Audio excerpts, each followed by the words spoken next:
Hello students, how are you? I hope आप सभी स्वस्थ होंगे। स्टूडेंट्स, आपने कभी अपनी जिंदगी में कभी किसी की जान बचाई है? चाहे कोई जानवर की हो, चाहे किसी भी चीज की। कभी आपके साथ कभी ऐसा हुआ है? लेकिन जब आपके सामने कभी ऐसी सिचुएशन आ जाती है तो आपको धैर्य समझदारी से काम लेना चाहिए। क्योंकि बच्चों, जब हम बहादुरी से काम करते हैं, यानी कि जब हम कोई भी ऐसी सिचुएशन आ जाती है या कोई भी ऐसा वक्त आ जाता है कि जब हम पर मुसीबत आ जाती है, तो हमें उसका समझदारी और कॉन्फिडेंस के साथ सामना करना चाहिए। तो बच्चों, मैंने आपको बताया था कि जो हमारी कहानी है पार्ट 5 की, बहादुर लड़कियां, कि उन्होंने कैसे अपनी समझदारी से और अपनी जान की परवाह ना करते हुए कैसे दूसरों की जान बचाई, और जिन्होंने उसके साथ गलत किया उसको उन्होंने सजा भी दिलवाई। तो बच्चों, इनमें से हम पहली जो लड़की है मोहन बेनी इकवंग, उसको हमने पढ़ चुकी है कि वो कैसे अपनी नानी के घर यानी कि नागालैंड गई हुई थी, यानी दादी के घर नागालैंड गई हुई थी, और कैसे उसकी दादी पानी में ब्लड प्रेशर हाई होने की वजह से, बढ़ जाने की वजह से वो पानी में गिर गई थी, और कैसे उसने अपनी दादी की जान बचाई। और फिर दूसरी लड़की थी क्या, रेशमा फातिमा, जो 17 साल की थी। उत्तर प्रदेश की एक कहानी थी कि और उसके किसी रिश्तेदार ने उस पर क्या एसिड फेंक दिया था, जिससे उसका चेहरा बुरी तरह जल गया था, झुलस गया था।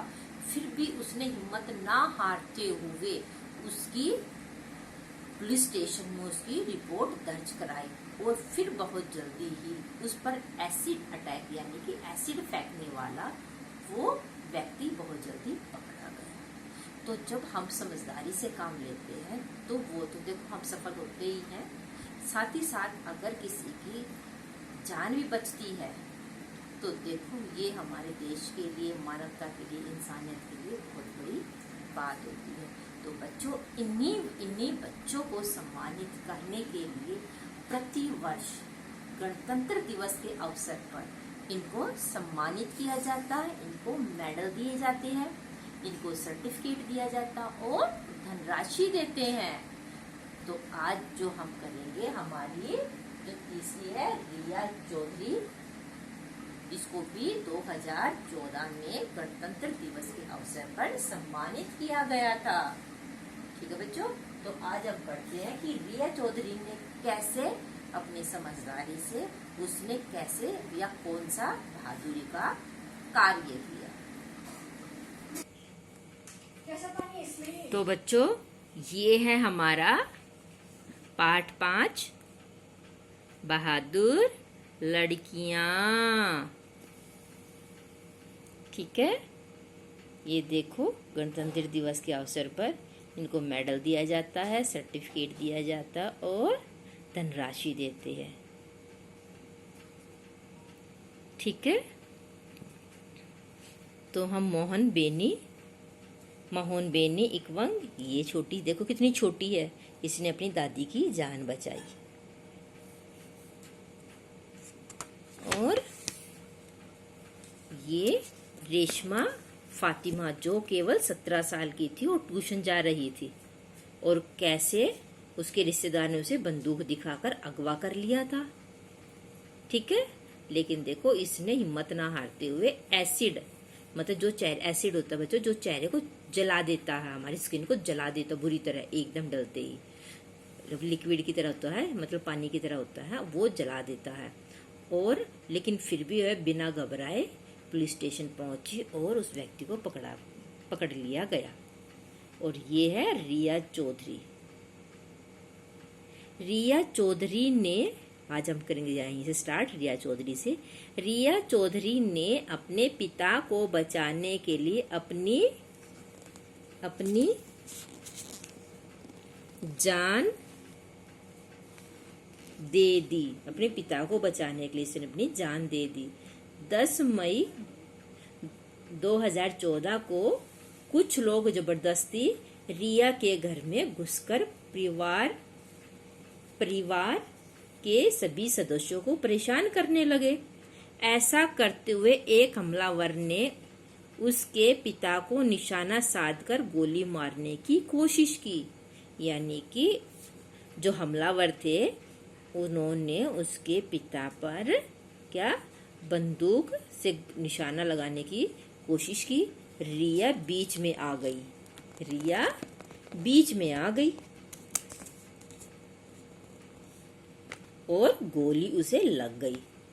अपनी बहादुरी से उसने अपने पिता की जान बचा ली, किंतु वह स्वयं मृत्यु को प्राप्त हो गई। यानी कि जो गोली उसके पिता को लगनी थी, मार रहा था, तो वो गोली उसने अपने ऊपर लगवा ली। यानी कि जो वो निशाना उसके पिता के ऊपर लगाया गया था वो किसके ऊपर, रिया बीच में आ गई तो गोली उसे लग गई और उसने अपनी बहादुरी से अपने पिता की जान बचा ली, लेकिन स्वयं वो मृत्यु को प्राप्त हो गई।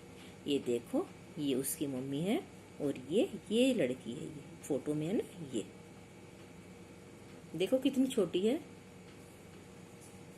रिया इंजीनियर बनना चाहती थी। क्या बनना चाहती थी? इंजीनियर बनना चाहती थी। ठीक है, लेकिन उसने अपने पिता की जान बचा ली। अब है अगली हमारी 4th नंबर पे है जिल जितेंद्र मराठे। ये कहाँ की है? गुजरात के।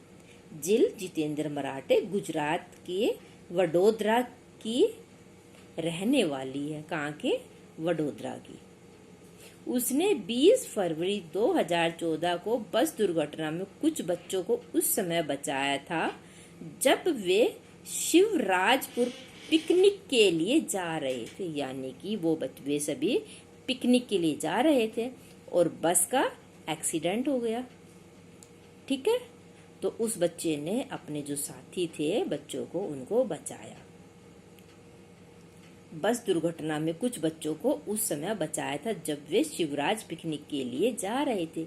पिकनिक से वापस आते समय ड्राइवर बस पर कंट्रोल खो बैठा। यानी कि जो ड्राइवर था वो कंट्रोल खो बैठा, जिसके कारण बस लगातार नीचे की ओर गिरती जा रही थी।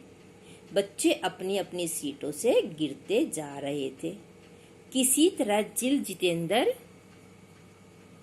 मराठे बस से बाहर आ गई और उसने पुलिस और एम्बुलेंस को सूचित किया। बच्चे घबरा जाते हैं ना कि अब क्या करे क्या ना करे, रोने लग जाते हैं, लेकिन उसने उसी समय पुलिस और एम्बुलेंस को सूचित किया, क्योंकि जब पुलिस और एम्बुलेंस आ जाती है तो फिर जान बचानी आसान हो जाती है।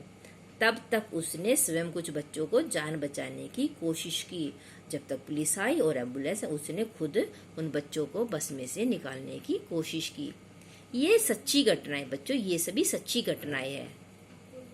ठीक है, जब भी जीवन में आवश्यकता हो हमें हिम्मत और साहस से काम लेना चाहिए और मुसीबतों का डट कर सामना करना चाहिए।